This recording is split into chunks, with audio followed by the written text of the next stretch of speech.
atau siapa? Oke.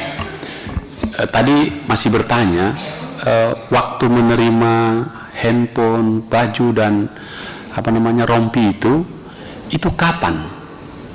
Kapan Ibu terima? Sesudah berapa lama hilang? Seberapa hari? Masih ingat nggak tanggalnya?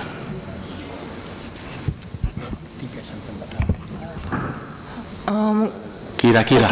Perkiraan saya 3 atau 4 hari di atas tanggal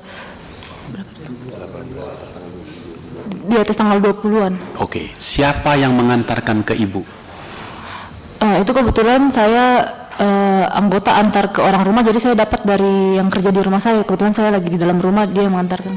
Oke. Setelah menerima, apakah Ibu bertanya ini barang-barang almarhum didapatkan sebelum almarhum menyeberang atau hilang, atau setelah hilang baru ditemukan? Penjelasan kepada saya itu barang-barangnya sudah ada di situ katanya. Jadi sebelum hanyut. Oh, sebelum hanyut. Berarti dilepas? Iya. Saya nggak tahu, pokoknya saya tanya kenapa HP-nya ada di anggota. Pada saat itu dibilang katanya HP-nya dikumpul. Itu menjadi tanda tanya saya, karena saya tanya ke beberapa anggota yang biasanya ikut suami saya ke dalam tim. Saya tanya, memang biasanya kalau lakukan operasi itu HP dikumpul ya? Saya tanya gitu. Di situ dia nyatakan baru kali ini Ibu HP dikumpul. Itu yang buat saya juga agak janggal. Baik. Berikutnya saya mau kepastian saja. Berapa hari sebenarnya proses pencaharian itu langsung dihentikan? Simpang siur ini kan, kalau kita kan 1 hari langsung dihentikan. Tadi penjelasan dari Pak Kapolda agak panjang itu dengan pencarian itu yang keluarga tahu dari tanggal 19 sampai tanggal 31, tapi pencarian betul-betul ke TKP itu cuman pada tanggal 21 sampai 22, dan pencarian di air yang mereka lakukan pakai longboat, tapi itu tidak tembus ke TKP Bapak. Jadi mereka cuma longboat di Muara Kalirawara, itu yang jaraknya sekitar 10 jam dari TKP, itu 3 hari. 3 hari. Pimpinan, sebelum saya lanjut, boleh enggak ke Kapolda? Pak Kapolda, sebenarnya berapa hari proses pencaharian ini lalu dihentikan dan mengapa dihentikan? Silakan Pak Kapolda.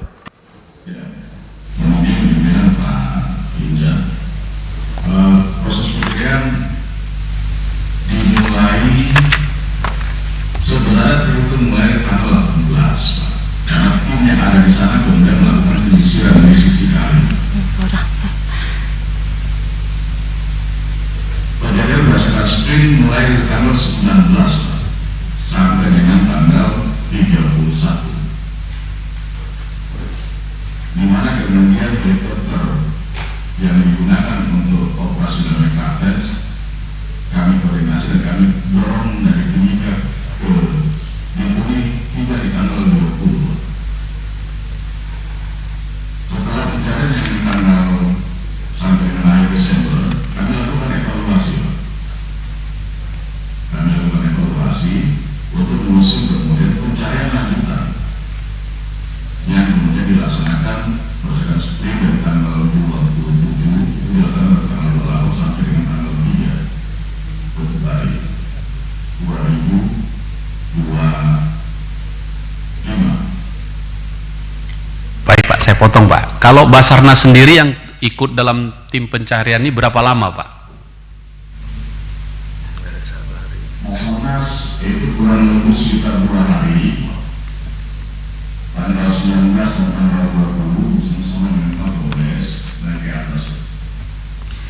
Baik, terima kasih Pak Kapolda. Nanti kita lanjut lagi. Pimpinan, saya ke keluarga Marbun, keluarga besar Marbun, Banjarnahor, Buru Tarigan dan keluarga.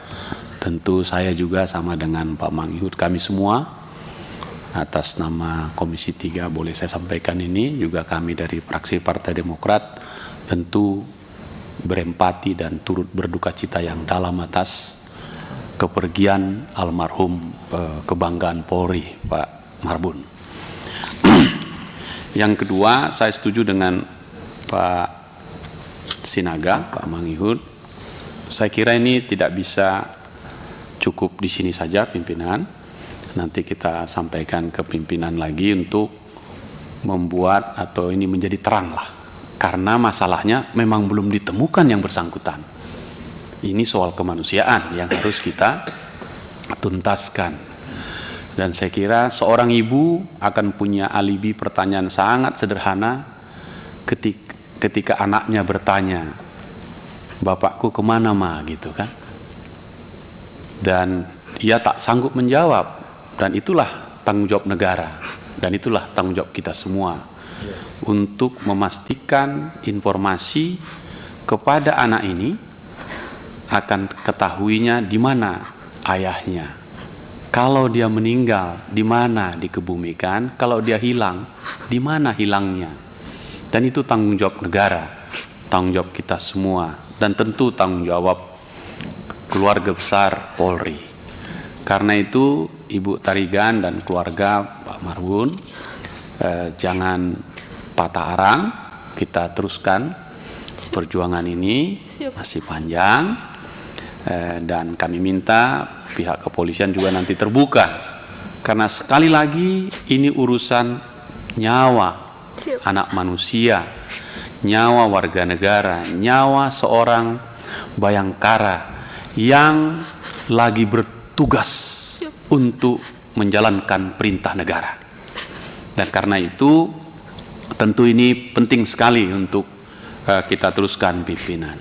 Saya buat catatan, dan catatan ini sangat sumir karena memang belum lengkap, dan karena itu nanti bisa saling melengkapi. Dan kalau ini masih dianggap juga belum lengkap, saya anggap ini permulaan untuk kita tuntaskan.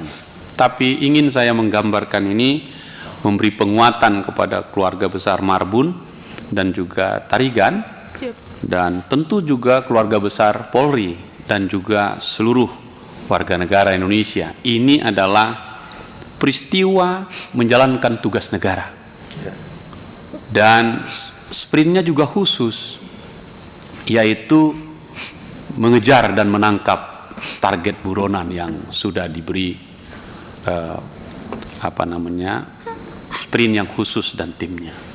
Pimpinan, saya membuat catatan ini setelah tadi malam pimpinan mengingatkan kami untuk ikut dalam rapat ini, dan ini bagian energi untuk ibu, ya, semangat terus, dan keluarga. Kalau seandainya informasi yang ibu sampaikan kepada kami ini yang kami beri catatan, nanti pimpinan kalau salah teman-teman boleh juga mengkoreksinya. Pertama, AKP Tommy S. Marbun ini adalah Kasat Reskrim Polres Teluk Bintuni.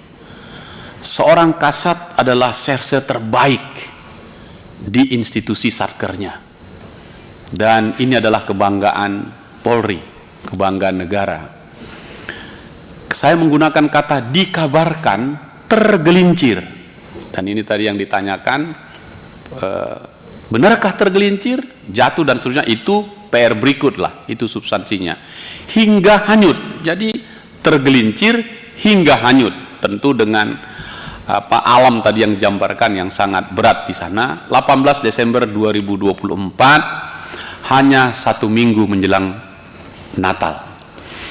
Yang berlokasi di sekitar Sungai Rawara, Kampung Meyah Lama, Distrik Maskona Barat, Teluk Bintuni, Papua Barat. Itulah TKP-nya. Betul, Ibu? Apakah itu? Benar ya? Nama sungainya adalah Sungai Rawara. Ya, betul, Pak. Baik. Karena ini kaitannya dengan inilah TKP-nya. Kira-kira kan begitu ya, kilometer nolnya. Saat itu AKP Tommy S. Marbun bersama tim gabungan.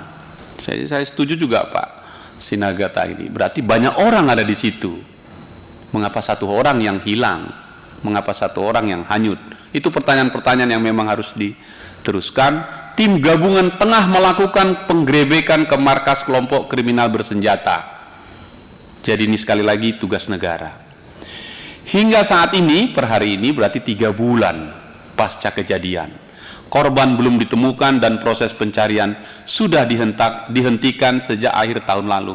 Saya tadi coba konfirmasi ke Pak Kapolda, tanggal 3 bulan 1 ya, kalau pakai informasi dari beliau. Nah, Pelapor berpendapat bahwa Basarnas hanya turun ke TKP selama 1 hari saja dalam melakukan pencarian di Sungai Rawara. Benar atau tidak, Ibu? Iya, benar. 1 hari saja. Saya dapat informasi dan saya juga dapat laporan foto itu Basarnas cuma 2 orang di tanggal 19. Karena nggak ada permintaan. Baik. Karena tidak ada permintaan dari Polres ke Basarnas. Baiklah. Ibu, saya berusaha untuk membaca seluruh undang-undang yang ada kaitannya ini. Salah satu undang-undang itu adalah nomor 29 2014 tentang pencarian dan pertolongan. Ini keluarga harus catat betul ini ya. Ini energimu. Pasal 5 ayat 1. Negara bertanggung jawab terhadap penyelenggaraan pencarian dan pertolongan. Negara itu. Pasal 34. Pelaksanaan operasi pencarian dan pertolongan dilaksanakan dalam jangka waktu paling lama 7 hari. Memang dikasih waktu. Jangka waktu itu diselenggarakan sesuai karakteristik kecelakaan, bencana, dan atau kondisi membahayakan manusia. Tadi Pak Kapolda berusaha menjelaskan suasana di lapangan dan keadaannya. Jangka waktu pelaksanaan operasi dapat diperpanjang dan atau dibuka kembali apabila terdapat informasi baru dan atau tanda-tanda mengenai indikasi ditemukan lokasi atau korban kecelakaan, bencana, dan atau kondisi membahayakan manusia. Terdapat permintaan dari perusahaan atau pemilik pesawat udara atau kapal, kalau misalnya kapalnya ya. Terdapat perkembangan baru berdasarkan evaluasi koordinator misi pencarian dan pertolongan terhadap pelaksanaan operasi pencarian dan pertolongan. Pimpinan, saya tidak tahu apakah dari ruangan ini kita boleh menyampaikan, harus dibuka lagi ini demi kepastian pertanyaan seorang anak kecil warga negara Indonesia yang ibunya, keluarganya pasti tidak akan bisa menjawab di mana kuburan ayahnya. Kecil pertanyaan itu, tapi itu penting sepanjang hidupnya. Kemudian soal biaya, tadi ada disebutkan, sudah disampaikan di situ. Biaya pembukaan kembali pelaksanaan operasi itu ditanggung oleh Badan Nasional Pencarian dan Pertolongan dan seterusnya. Nah, sekarang soal uang. Tadi Bapak dan Ibu sampai keluar uang sendiri mencari. Saya ingin menggarisbawahi pimpinan, ini harusnya kan tanggung jawab negara. Ibu Buru Tarigan yang saya kira bayangkari terbaik ya atas suamimu, apapun telah kau lakukan. Anda contoh yang terbaik untuk seluruh istri-istri polisi, untuk pada suaminya. Kami memberi hormat kepadamu. Nah, ini pasalnya nih, pendanaan. Pemerintah dan pasal 73 Undang-Undang 29 2014. Pemerintah dan pemerintah daerah bertanggung jawab mengalokasikan dana penyelenggaraan pencarian dan pertolongan. Dana untuk penyelenggaraan pencarian dan pertolongan dapat bersumber dari APBN, APBD, dan atau sumber dana lain yang sah. Jadi ini tanggung jawab negara, Bu. Ya. Artinya peristiwa di-cancelnya penyewaan helikopter oleh pihak yang berwenang, di-cancel tadi kan cerita itu, ini adalah pengabaian terhadap pasal 73. Gitu. Sekarang ini mohon maaf ini Pak Kapolres, saya sudah dikonfirmasi, tapi saya lihat wajah Ibu Tarigan ini mulutnya berkomat kamit menyatakan tidak setuju dengan penjelasanmu. Ya, tapi setidaknya kedua-duanya didengarkan oleh pimpinan tadi. Pembiaran dan mengira peristiwa itu adalah prank. Saya tadi mendengarkan itu tadi. Dan saya catat betul. Itu diatur dalam pasal 24. Setiap orang yang mengetahui terjadinya peristiwa kecelakaan, bencana, dan atau kondisi membahayakan manusia, segera menyampaikan informasi yang benar kepada petugas siaga pencarian dan pertolongan sebagaimana dimaksud pasal di atas itu atau instansi terkait. Jadi, Ibu, untuk mendapatkan gambaran dari kami, karena undang-undang itu dibuatnya di DPR ini. Jadi saya harus bacakan itu untuk Anda. Pimpinan, saya bikin catatan kecil sekali lagi untuk masukan kita, untuk kita teruskan ke pimpinan kita. Jadi analisa saya, indikasi kuat ketidakefektifan operasi pencarian, paling tidak itu. Meskipun alam dan tadi tantangan cukup banyak, itu satu. Yang kedua, penghentian pencarian tanpa alasan yang cukup jelas menurut saya. Kenapa dihentikan? Karena tidak pernah dijelaskan. Tentu harus dijelaskan. Misalnya kalau pasal 40 itu disebutkan, penghentian pencarian hanya boleh dilakukan jika korban telah ditemukan. Faktanya belum ditemukan. 2, sudah 7 hari tanpa tanda-tanda korban akan ditemukan. Juga tidak dipenuhi. Pencarian dinilai tidak efektif berdasarkan evaluasi teknis. Mungkin ini tadi yang dijelaskan Pak Kapolda. Secara teknis sudah tidak dipenuhi lagi. Tapi jelaskan kepada keluarga atau publik ini. Oleh karena itu menurut saya penghentian ini berpotensi melanggar hukum dan merupakan bentuk pengabaian terhadap aparat yang bertugas. Sekali lagi, Saudara Marbun sedang bertugas menjalankan tugasnya bersama tim menjalankan perintah negara. Sekarang pimpinan, saya ingin memberi penguatan kepada keluarga ini. Karena tidak ada yang lain kita bisa ucapkan keluar kecuali kata yang kami rangkai dalam kalimat yang kami susun sebagai kontemplasi penguatan ibu dan keluarga. Ini kontemplasi saya, dan saya membayangkan sungai Rawara itu. Karena saya juga lahir dari pinggiran sungai, namanya Sungai Asahan. Itu ombaknya atau arusnya keras sekali. Arum jeramnya terbaik nomor 2 di dunia. Jadi saya paham mengenai sungai ini. Di sebuah sungai yang terletak di timur Indonesia, seorang polisi tenggelam dalam senyap.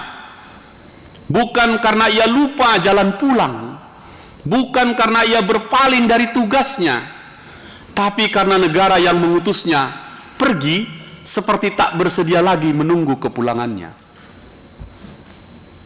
Ia bukan sekadar seorang lelaki yang tergelincir.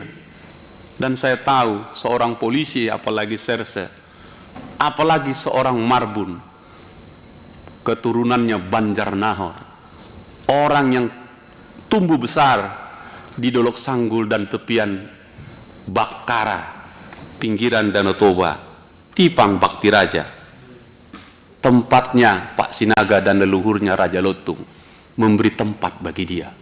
Adalah orang-orang hebat. Ia adalah seorang aparat, seorang petugas hukum, seorang yang dipercayakan oleh negara untuk menghadapi yang tak bisa dihadapi sembarang orang, KKB. Lalu bagaimana negara bisa begitu cepat melupakannya, Pak Kapolda? Bagaimana bisa sungai itu hanya ditelusuri sekejap, lalu diberi garis batas bahwa tak ada lagi yang perlu dicari? Seorang hilang dalam tugas, dan negara yang mengutusnya seakan tak lagi ingin tahu di mana ia berada. Saudara Kapolri, Anda bertanggung jawab untuk ini, karena ini pasukanmu. Kita tak tahu di mana batas antara keberanian dan kesia-siaan dalam hal ini. Antara berani dan kesia-siaan. Kita tak tahu apakah seorang perwira yang menghilang itu telah dianggap selesai oleh lembaga yang seharusnya merawat ingatan tentang dia. Yang kita tahu adalah ada yang terbengkalai, ada sebuah nama yang tak sempat diukir dalam batu peringatan. Ada seorang lelaki yang seolah hanya sebentar menjadi bagian dari sejarah sebelum riwayatnya terhapus dalam kecepatan administrasi. Sebuah pertanyaan yang nggak bisa dijawab atas pertanyaan anak kecilnya. Di mana ayahku kalau aku hendak pergi berziarah? Negara memiliki banyak cara untuk membentuk amnesia. Ia bisa memotong durasi pencarian. Ia bisa menghentikan laporan. Ia bisa menutup kasus tanpa pengumuman yang memadai. Tapi yang tak bisa ia bungkam adalah ingatan.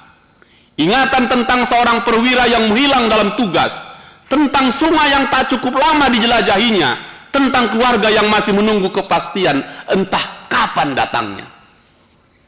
Di bawah aliran sungai itu, pimpinan, mungkin ada sesuatu yang masih bertahan. Barangkali sebuah seragam yang terperangkap di antara akar-akar tumbuhan di situ. Barangkali jejak langkah terakhir di tepi lumpur yang tak sempat dilihat. Barangkali kebenaran yang terlalu dini dihentikan. Yang pasti ada sebuah kehilangan yang seharusnya tak dibiarkan menjadi sekedar statistik, angka-angka pasukan Polri yang hilang di medan tugas.